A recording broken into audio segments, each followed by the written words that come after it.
नमस्कार, आपके साथ मैं हूं मेघा कौशिक और आप देख रहे हैं जवाब तो देना पड़ेगा।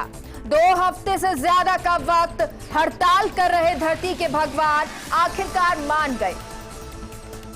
सरकार के साथ हुई वार्ता में 8 बिंदुओं पर डॉक्टर्स ने अपनी सहमति जता दी। 10 घंटे सरकार और डॉक्टर्स के बीच चली 2 चरणों की वार्ता के बाद आखिरकार ये गतिरोध टूट गया। डॉक्टर्स की सारी शर्तें मान ली गई और इसके बाद 8 बिंदुओं पर सहमति बन गई। अब कल निजी अस्पतालों में परेशान हो रहे मरीजों को इलाज मिल सकेगा और इसके साथ ही राजस्थान राइट टू हेल्थ लागू करने वाला देश का पहला राज्य बन जाएगा। समझौता के अनुसार अब सरकार के रियायती दरों पर जमीन लेने वाले अस्पताल, पीपीपी मोड पर चलने वाले निजी मेडिकल कॉलेज और वैसे अस्पताल जो ट्रस्टों द्वारा चलाए जाते हैं, उन सभी पर आरटीएच के नियम लागू होंगे और इसी के साथ 7 और बिंदु जिन पर सहमति बनी। लेकिन क्या इसी के साथ अब जो राजस्थान है वो स्वास्थ्य के क्षेत्र में आगे बढ़ेगा? ये आज चर्चा।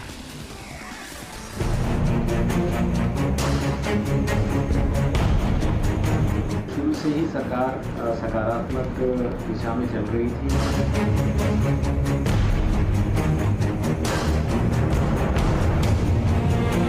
प्राइवेट डॉक्टर्स की जो मांग थी बिल वापस लेने की, उन्होंने बिल को मान लिया। उनके जो कुछ सुझाव थे उस पर सहमत हो गए। जो सुझाव है वो मान लिया।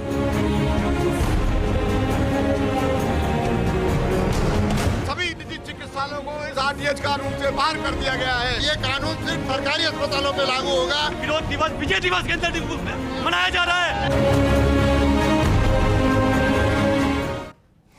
तो राजस्थान को चिकित्सा का अधिकार मिला है और इसी के साथ में जो डॉक्टर्स रोष दिखा रहे थे वो खुश भी हैं। ये भी कह रहे हैं कि ये आरटीएच सरकारी अस्पताल के लिए होगा या कुछ हॉस्पिटल्स जो इसमें रखे गए हैं, कुछ नॉर्म्स इसमें हैं।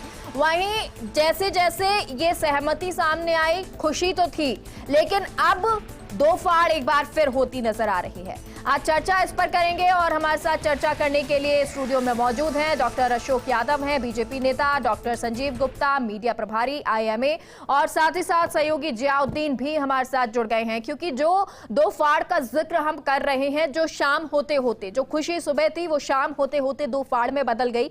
जियाउद्दीन, क्या अभी भी ये आक्रोश नजर आ रहा है?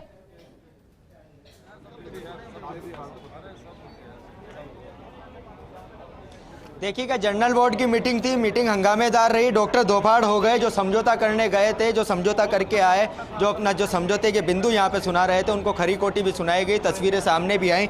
वो जिम्मेदार लोग मौजूद हैं जो जीबीएम के अंदर मौजूद थे। सर, फिर से समझौता तो हुआ लेकिन आप लोग एक राय हो ही नहीं पा रहे। देखिए, मैं बता दूं कि सरकार से जिस तरीके से हमारे कुछ प्रतिनिधिमंडल के लोग रात को, कल रात जो गई है उसमें 3-4 बजे उनके साथ मौजूद थे। फिर सुबह भी हमारे डॉक्टर विजय कपूर जी भी जाकर के चीफ सेक्रेटरी के लेवल पर मीटिंग में शामिल हुए। उसके बाद एक एमओयू तैयार हुआ जिसमें हमारे कुछ डॉक्टर्स ने साइन किया कि हम इस एमओयू को मान्य करते हैं। लेकिन सबसे बड़ा सवाल है कि वो जो 10 लोगों के अलावा जो भी पूरा ग्रुप है, उसमें से 95% लोग जो है जिस एमओयू की वो बात कर रहे हैं उससे सहमति नहीं है। अब सवाल यह है कि जब प्रतिनिधिमंडल के ऊपर की बातों के ऊपर जब सहमति नहीं है 95% लोगों की, तो सबसे बड़ा सवाल खड़ा हो जाता है कि क्या हड़ताल ख़त्म या चालू। सबसे सरकार के लिए सबसे बड़ा सवाल यही है। तो अभी भी मैं आपको ये कहना चाहूँगा कि अभी गतिरोध बना हुआ है सरकार के सामने। अभी हम भी ये पक्ष नहीं रख सकते कि वह हड़ताल जारी है या खुल गई है, लेकिन देर रात होते होते या कल सुबह तक पिक्चर क्लियर होगी। अभी हम अपनी जनरल बॉडी की मीटिंग वापस रखेंगे और आपने भी सर समझा, इसकी काफ़ी कोशिश की थी, क्योंकि कहा था कि एक बार जबान दे आए, मतलब ये कहा था कि जिम्मेदार थे वो जाके समझौता करिए तो उसको मान ली जाए। तो क्यों आखिर नहीं मान रहे, और कौन कौन से अस्पताल हैं जो अब खुलकर विरोध में आए हैं? देखिए, इसमें कुछ क्लॉज हैं एक्चुअली जिनकी वजह से हमारे कुछ साथी जो हॉस्पिटल्स हैं उनके ऊपर कुछ प्रॉब्लम्स आ सकती हैं आरटीएच बिल को लेकर के या इम्प्लीमेंटेशन को लेकर। तो खास तौर से विरोध उनका ही है। दूसरे कुछ क्लॉजेज ऐसे भी हैं कि जो बिल्कुल परफेक्ट होने चाहिए, पर सरकार की बातों को आप 100% परफेक्ट कभी भी नहीं मान सकते, क्योंकि नियम कानून नए बना करके और सिस्टम में किसी का भी गला घोटने के नए नए नियम बनते रहते हैं। तो इसलिए कोई डॉक्टर्स जो है वो कोई बहुत एकजुट नहीं है इस मामले पर कि भाई हम अपना काम जो बहिष्कार कर रहे थे उसको तोड़ देंगे। हो सकता है आगे आने वाले दिनों में इस तरह की भी रणनीति बने कि आरटीएच बिल का हम वापस से विरोध करना शुरू कर दें, और जिस भी लेवल पर, चाहे राज्यपाल के लेवल पे हो, चाहे सरकार के लेवल पे हो, या ऊपर कानूनी रूप से भी हो। फिलहाल आपकी एकता तो रही नहीं, अब आप 2 फाड़ भी हो चुके, धीरे धीरे अब आपका जो आंदोलन था कमज़ोर भी हो चुका है। कोई बात नहीं, आंदोलन तो पहले भी 2 फाड़ 3 फाड़ बहुत कुछ हुआ था, पहले भी ऐसी कोई बड़ी बात नहीं है। आज से 20 दिन पहले भी आंदोलन को 2 फाड़ और 3 फाड़ की बातें चल रही थी, उससे कोई बहुत फ़र्क नहीं पड़ता। पब्लिक सेंटीमेंट्स जहाँ होते हैं उस तरफ आंदोलन चलता है। अगर हमारे पब्लिक के सेंटीमेंट्स रात में ये कहते हैं कि नहीं ठीक है, हमने सरकार के साथ जो MOU किया है हमें वो मान्य नहीं है, तो आपको कल ही वापस आंदोलन देखने को मिलेगा। फिलहाल एक छोटा सा सवाल, क्या आंदोलन जारी है अभी भी या खत्म हो चुका? क्योंकि इस संशय को दूर कर दीजिए, क्योंकि आप जिम्मेदार हैं। अभी मैं बात को बता दूं कि अभी स्थिति गतिरोध की बनी हुई है और ये आंदोलन जारी ही है, क्योंकि कोई भी व्यक्ति, कोई भी डॉक्टर इस वक्त काम पर वापस लौटने को तैयार नहीं। अगर काम पर लौटने को तैयार होते तो लोग इतने यहाँ नहीं होते भी, आप समझिए। लोग अपना हॉस्पिटल ज्वाइन कर लेते, अटेंड कर लेते। तो अभी भी हड़ताल जारी है। देर रात तक पिक्चर क्लियर होगी कि इसको कल की तारीख में हड़ताल के रूप में रखा जाए या काम पर वापस लौटा जाए। मेघा, देखिएगा साफ तौर के ऊपर ये वो जिम्मेदार थे जो दोबारा लौटेंगे, क्योंकि अभी जो स्थिति बनी हुई है बड़ी संशय की बनी हुई है। हमारे गेस्ट जुड़ गए हैं। संजीव जी, आपका रुख करते हैं। वैसे तो मैं आपको पहले बधाई देने वाली थी, क्योंकि जिस तरह से ये समझौता पत्र जिस पर हस्ताक्षर हुए, खुशियां भी नजर आई, आप भी ढोल बजाते नजर आए थे, खुश होते नजर आए थे, लेकिन ये तस्वीरें तो कुछ और ही कह रही हैं। अब मेघा जी, सबसे बड़ी बात है कि मैं आपके चैनल के माध्यम से राज्य की 8 करोड़ जनता से क्षमा प्रार्थी हूं कि 18 दिनों तक उन्होंने हमारी हड़ताल के दौरान असहनीय पीड़ा सही है जी। दूसरा, मैं फर्स्ट इंडिया का प्रमुखता से आभार प्रकट करना चाहता हूं कि उसने जो हमारे चिकित्सक आंदोलन का, जो हमारी भावनाएं, जो हमारी पीड़ा है, उसको राज्य सरकार ही नहीं, राज्य की जनता ही नहीं बल्कि देश की जनता तक पहुंचाया।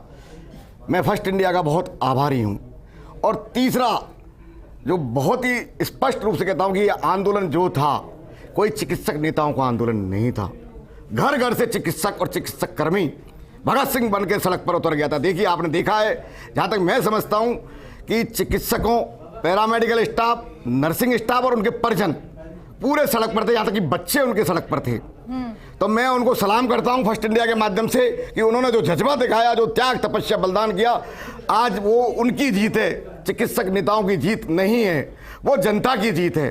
और इस लोकतंत्र में जो राजा पैदा होता है वो रानी के पेट से नहीं बल्कि मतपेटी से होता है। तो मैं राज्य के मुख्यमंत्री श्री अशोक जी गहलोत, जो संवेदनशील हैं, उन्होंने हमारी पीड़ा को, बात सही है कि उन्होंने थोड़ा लेट समझा। मैं बार बार आपके चैनल के माध्यम से कहता रहा कि चिकित्सकों ने कभी भी ऐसा नहीं सोचा कि वो सड़क पर आएं, लेकिन राज्य के आला अधिकारियों ने गुमराह करके हम चिकित्सकों को सड़क पर आने के लिए मजबूर किया।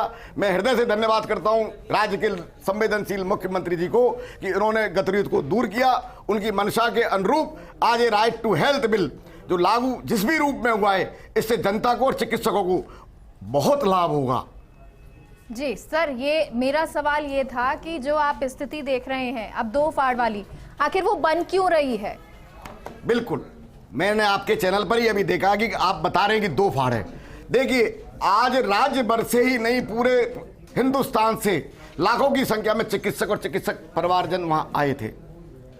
अब ये बात मान के चलना कि कोई भी कानून इस देश में आए, किसी भी फील्ड में आए, हम 100% लोगों का फायदा उससे नहीं कर सकते। मानते हैं इसमें कुछ चिकित्सकों को इसलिए रोष है क्योंकि स्पष्ट रूप से राज्य सरकार की मंशा है कि निजी चिकित्सक, निजी अस्पताल, जिसने कभी भी राज्य सरकार से या केंद्र सरकार से अपने अस्पताल के किसी भी पार्ट में 1 रुपए की जमीन नहीं ली, 1 रुपए का फंडिंग नहीं ली, यानी उसने पढ़ाई भी अपने बल पे की और अपना सेटअप भी अपने बल पे किया, अपने पैसे से किया। उनको चाहे 1 बेड का हो, चाहे 1000 बेड का हो, पूरी तरह निजी अस्पतालों को और निजी चिकित्सकों को इस RTH बिल से मुक्त कर दिया। ये तो है एक खुशी की बात। अब बात आती है कुछ ऐसे अस्पतालों की, वो हमारे भाई हैं, उनकी पीड़ा अपनी जगह है, लेकिन उन्होंने करोड़ों रुपए की जमीन 1 रुपए टोकन पर, आप देखिए, उन्होंने अरबों रुपए की जमीन 50% पर, 40% पर, यानी रिजर्व प्राइस से भी कम पर ली है। सर, आंदोलन जारी समझे या खत्म समझे? देखिए, आंदोलन करने का मुझे कोई औचित्य नजर नहीं आ रहा है। किसी व्यक्ति विशेष को अगर परेशानी है किसी से भी, तो अपना प्रतिवेदन दे। सर, कोई 1 जना तो होगा या 2 जने होंगे, 10 जने होंगे, 20 जने होंगे जो नेतृत्व कर रहे होंगे या जो ये डिसीजन ले रहे हैं कि अगर ये बातचीत हो गई है और एक जिम्मेदारी बन गई है या सहमति हो चुकी है तो अब उसके बाद कुछ नहीं, अब आंदोलन खत्म होगा। देखिए कि ये विरोध वाली स्थिति क्यों है? ये आंदोलन में जो समझौता हुआ, पूरी रात मुख्य सचिव मैडम से बात हुई और प्रिंसिपल सेक्रेटरी मेडिकल हेल्थ भी उसमें साथ थे। मैं आपको बता दूं कि सर्वसम्मति से फैसला हुआ है। सारी जो हमारी यूनियन है, चाहे वो इंडियन मेडिकल एसोसिएशन हो, जयपुर मेडिकल एसोसिएशन हो, private hospital nursing home society हो, एमपीएस हो, पीएचएनएस हो, सभी के नेताओं ने वहां बैठकर उस समझौते पर हस्ताक्षर किए हैं। इसलिए अब कोई व्यक्ति एक दूसरे पर यह आरोप नहीं लगा सकता कि ये सर्वसम्मति से फैसला नहीं हुआ है। और जब सर्वसम्मति से समझौता हुआ है, फैसला हुआ है, तो फिर ये आंदोलन मेरे ख्याल में अपने आप ही स्वतः ही, किसी ने किसी को जूस नहीं पिलाया, किसी नेता को। आप देखिए जनता सड़क पर थी और जनता में आज आपने दिखाया लाइव से ढोल लगाड़े बज रहे थे और खुशी का माहौल था। नेताओं के हाथ में ये आंदोलन न पहले था और न आज था। आरसी चौधरी जी, बड़ी मुश्किलें हुई, लेकिन सरकार जो चाहती थी कि ये जो कहा जा रहा था कि आरटीएच तो लागू होगा, लेकिन बातचीत के लिए रेडी है, बातचीत हो गई। मेरा ये जो हमने आरटीएच के लिए जो वादा है वो 2018 के अंदर जब जनता की बीच में, जनता की अदालत में हमने घोषणा पत्र पेश किया था, उस घोषणा पत्र के पेज नंबर 12 पे पॉइंट नंबर 1 पे हमने इस राजस्थान की जनता से ये वादा किया था कि अगर राज्य के अंदर कांग्रेस की सरकार बनती है तो लोगों को ये स्वास्थ्य का अधिकार देगी। ये प्रतिबद्धता है एक पार्टी की जो जनता की अदालत में फैसला करती है उसको देना। आप आरटीएच जो बिल है वो हम सितंबर 2022 में जब लेके आ रहे थे, इसके जो स्टेक होल्डर्स हैं, जो डॉक्टर हमारा इस परिवार का एक हिस्सा हैं, उन्होंने इस बिल के कुछ पॉइंट्स को लेके, कुछ बिंदुओं को लेके जो आपत्तियां की, उसको हमने प्रवर समिति के पास में भेजा। प्रवर समिति के मुखिया उस समय नेता प्रतिपक्ष भारतीय जनता पार्टी के नेता गुलाब सिंह जी कटारिया और भारतीय जनता पार्टी के कई वरिष्ठ नेता और तमाम राजनीतिक दलों के लोग थे। सबसे बड़ी बात जो डॉक्टर संजीव जी ने कही, निश्चित रूप से सूबे के जो मुख्यमंत्री अशोक जी गहलोत हैं, वो हम सब 8 करोड़ जनता के अभिभावक हैं, डॉक्टर भी वो एक उसका हिस्सा हैं। उनकी बातों को सुनना, आधी रात को उनके लिए दरवाजे खुले रखना, और किसी भी लोकतंत्र की यही खूबसूरती होती है कि उस तमाम स्टेक होल्डर्स के साथ में बातें की जाए। और किस प्रकार से हमारा जो पहले से ही एक दिन से जो मकसद था कि इससे जो मरीज हैं और डॉक्टर्स हैं उनके रिश्तों के बीच में पारदर्शिता आएगी, मधुरता बढ़ेगी, संबंध और प्रगाढ़ होंगे और मजबूत होंगे। और आप और हम सब जानते हैं कि जिस प्रकार से हॉस्पिटल्स के अंदर प्राइवेट इन्वेस्टर्स एक बड़े प्ले के तौर पे आए हैं और वो इसे एक लाभांश का हिस्सा बना देते हैं। आज मैं कह रहा हूं कि ये जो सरकार के बीच में एक ऐसी सोच और विचारें आई जो जनता को गुमराह करने का और डॉक्टरों को गुमराह करने का प्रयास किया। चाहे हमने निःशुल्क दवा योजना लेके आए थे, तब भी भारतीय जनता पार्टी के नेताओं ने कहा कि ये दवा नहीं जहर है। आज राजस्थान के 8 करोड़ जनता के लिए वो क्या है ये आप और हम सब जानते हैं। इसलिए कुछ जो सोच है, जो कुछ विचार है, उन्हें लगता है कि इससे राजनीतिक फायदा होगा। कांग्रेस की सरकार, कांग्रेस की पार्टी और मुख्यमंत्री, इसलिए नहीं बोला क्योंकि जिया अभी जब बात कर रहे थे तो उन्होंने कहा जारी है। संजीव जी ने भी, हालांकि सुबह जीत की खुशी, जो आंदोलन खत्म हो रही है उसकी खुशी मन रही थी, लेकिन अभी कुछ स्थिति क्लियर नहीं की। आपसे ये जानना चाहती हूँ, ये जीत का श्रेय किसे देंगे, किसकी जीत? देखिए, मैं ये कहना चाहूंगा कि हम श्रेय नहीं, राजस्थान के 8 करोड़ जनता की जीत है। ये डॉक्टर्स और इस जनता के बीच के विश्वास की जीत है। ये सरकार के जो एक अभिभावक की भूमिका है, ये जो निर्वहन करने का और विश्वास डेवलप करना है, ये उन सब की जीत है। कांग्रेस पार्टी और ये जीत के श्रेय में राजस्थान की 8 करोड़ जनता और 50,000 डॉक्टर्स के हम हितों का टकराव पैदा नहीं करना चाहते। हम ये चाहते हैं कि राजस्थान के 8 करोड़ जनता और डॉक्टर्स के बीच में किस प्रकार से एक महत्वपूर्ण संवाद कायम हो, किस प्रकार से पारदर्शिता कायम हो, किस प्रकार से जो घटनाएं होती है वो घटनाएं ना हो। हुआ है वो जनता के हित में हुआ है। मेघा जी, आप खुद ही सुन रहे हो, टीवी के माध्यम से देख रहे हो, और हमारे साथी भी ये कह रहे हैं कि भाजपा के नेताओं ने गुमराह कर दिया। सबसे पहले तो ये खुद ही कह रहे हैं कि ये बिल जो आया ये सितंबर में आया, सितंबर से लेकर आज 7 महीने हो गए। 7 महीने में भी राड वहीं की वहीं खड़ी रह गई। क्या हुआ? आधे डॉक्टर्स कह रहे हैं कि अभी हम कल ही आंदोलन फिर कर देंगे, आधे लोग कह रहे हैं। सुनिए संजीव जी, में बोलना पड़ रहा है। देखिए 2 लाख लोगों में 100-150 उनकी। मैं जी देखे कि इन्होंने 7 महीने लगा दिए ये इनकी राड खत्म करने में। आप अशोक जी मेरे एक सेकंड गतिविरोध जारी है। संजीव जी सुन लीजिए, पहले सुनने की क्षमता डेवलप करिए। नहीं सुनेंगे, हम गलत बात नहीं सुनेंगे। आप 20 दिन से डॉक्टर्स को रोड के ऊपर बिठा दीजिएगा। उस 20 दिन के रोड पर बैठने से न जाने कितने लोगों का नुकसान हुआ है, कितने लोगों की जानें गई है।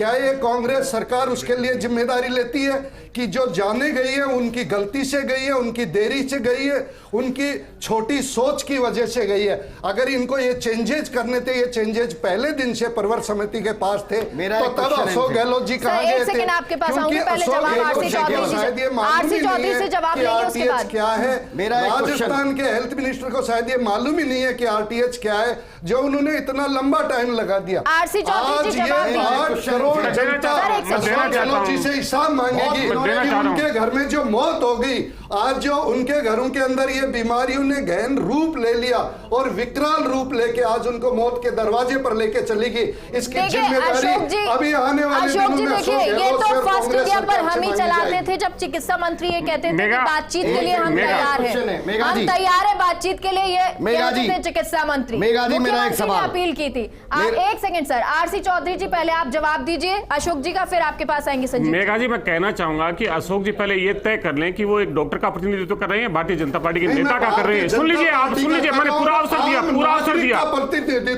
दिया मैंने। आप व्यवधान मत डालिए, आप व्यवधान मत डालिए, आप व्यवधान मत डालिए, अब आप व्यवधान मत डालिए, कितनी मौतें, अब आप व्यवधान मत डालिए, दे सकते हो कि इस 20 दिन के अंदर जो एक छोटी सी बीमारी मत डालिए। आपकी बात को सुना है, राजस्थान के लोग जानते हैं, राजस्थान की 8 करोड़ जनता जानती है कि भारतीय जनता पार्टी का क्या इसके अंदर चाल और चरित्र रहा है। ठीक है अशोक जी,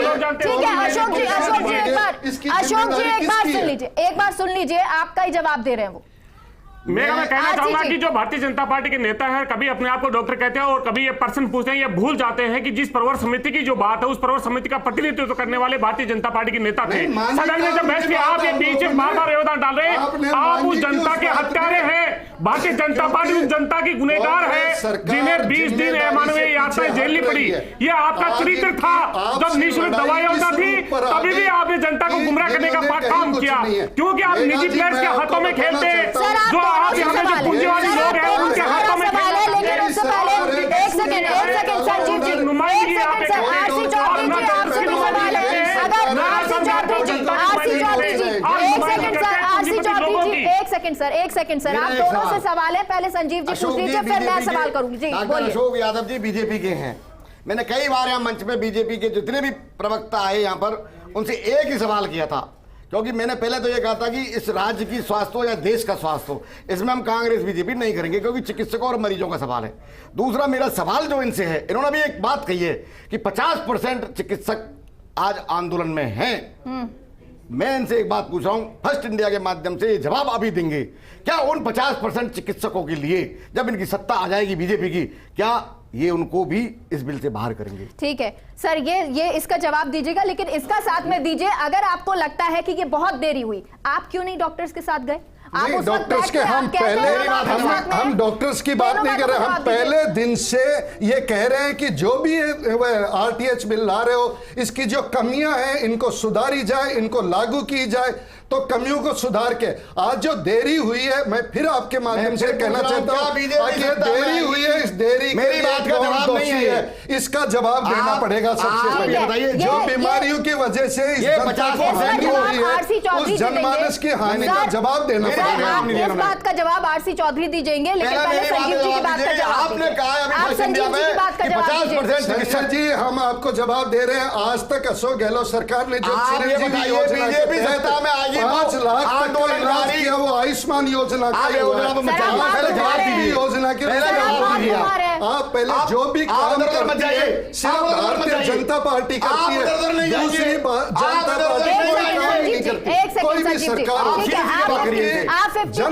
काम सिर्फ भारतीय जनता पार्टी की नीति भी है और नीयत भी है। एक सिंपल सा सवाल पूछा है, एक सिंपल सा सवाल पूछा है कि आप आगे करेंगे क्या इस पर काम? हम इसके ऊपर जरूर काम करेंगे आगे, और जो जनता के हित की बात होगी हम वही काम करेंगे। अब आरसी चौधरी जी वो कह रहे हैं कि पहले इस पर कार्य क्यों नहीं किया गया, बताइए। मेघा, मैं कहना चाहूंगा कि भारतीय जनता पार्टी के नेता और एक डॉक्टर हैं, ऐसे ही डॉक्टर उस आंदोलन के बीच में पहुंचे हुए हैं जो भारतीय जनता पार्टी की विचार को लेकर उसके बीच में है।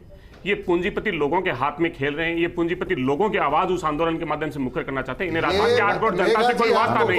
हमने आपको हमने आपको वादा नहीं डाला। ये बार बार जब भारतीय जनता पार्टी के नेता और प्रवक्ता बीच में बोले तो इसका मतलब ये समझ लीजिए उनके पास में कुछ नहीं है, वो जनता को सिर्फ गुमराह करना चाहते हैं। इन्हें ये पता ही नहीं कि प्रवर समिति के अंदर उस प्रवर समिति के अध्यक्ष भारतीय जनता पार्टी के नेताओं ने की थी। सिर्फ भारतीय जनता पार्टी ने सदैव कहा, चाहे हमने निःशुल्क दवा योजना लेके आए, निःशुल्क जांच योजना लेके आए, निरोगी राजस्थान योजना लेके आए, मुख्यमंत्री चिरंजीवी योजना लेके आए, तमाम जब योजना लेके आए, राजस्थान के 8 करोड़ जनता के जब हक देने की बात हो, तब ये भारतीय जनता पार्टी के नेता नहीं ले पाए। ये भारतीय जनता पार्टी के नेता आप आरोप प्रत्यारोप दोनों लगाते हैं। चिकित्सक हड़ताल की बात सर करिए एक सेकंड, आप ऐसे आप आरोप लगाएंगे तो डिबेट का तो कोई मतलब नहीं है। आप सिर पकड़ रहे हैं, आप पैर पकड़ रहे हैं, बात का जवाब का जी हाँ, क्योंकि यहाँ पर संजीव जी, डॉक्टर संजीव ने कहा कि 50% डॉक्टर्स जो है वो नहीं है हड़ताल पर या इस विरोध में।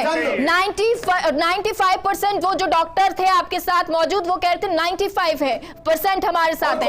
वो बताता हूं डॉक्टर, एक second sir, doctor Sanjeev ji कह रहे हैं कि 50% भी नहीं है। संजीव जी कितने % है बताइए? देखिए मेघा जी, इसमें वो चिकित्सक हैं या वो अस्पताल वाले हैं जिन्होंने करोड़ों अरबों रुपए की जमीन राज्य सरकार से 1 रुपए टोकन पे ली है। ठीक है जिया, अब जरा ये बताइए कितने डॉक्टर्स वहां पर मौजूद हैं? 2 फाड़ की जो बात आ रही है, कितने लोग विरोध में है, कितने डॉक्टर्स?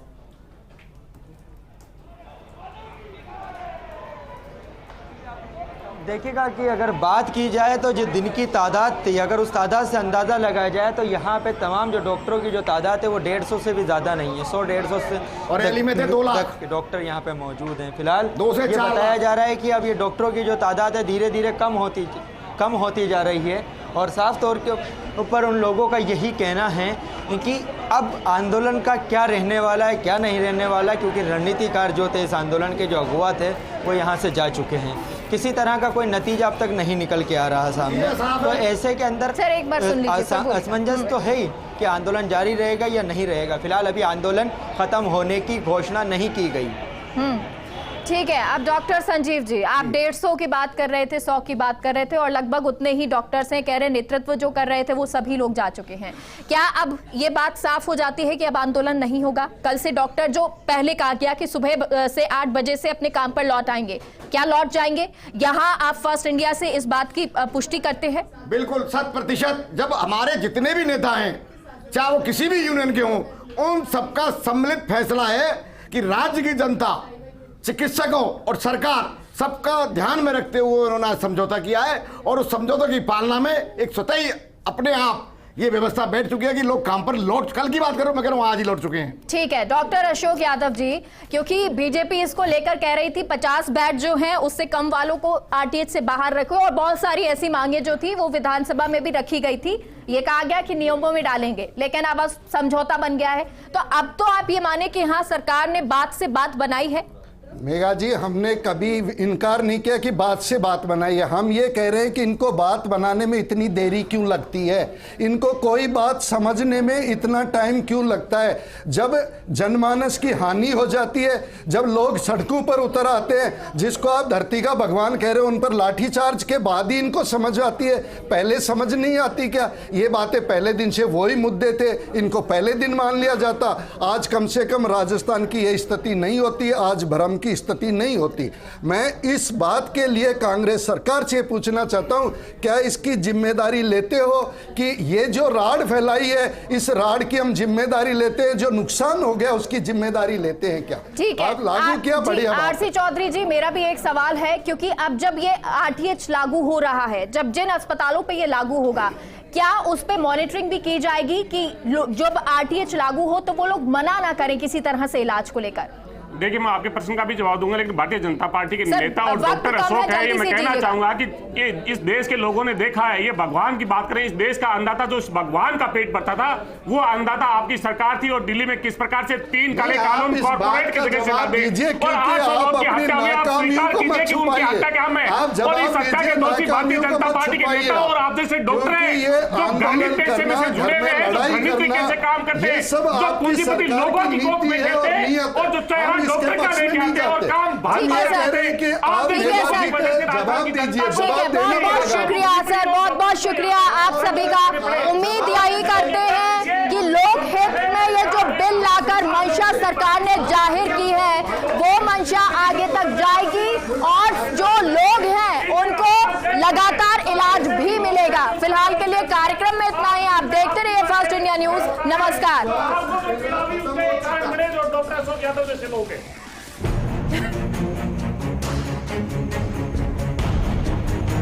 शुरू से ही सरकार सकारात्मक दिशा में चल रही थी।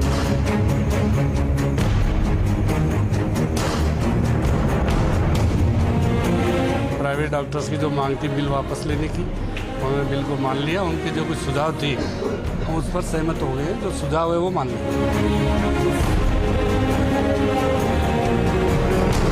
सभी निजी चिकित्सालयों को इस आरटीएच कानून से बाहर कर दिया गया है। ये कानून सिर्फ सरकारी अस्पतालों पे लागू होगा। विरोध दिवस विजय दिवस के अंदर मनाया जा रहा है।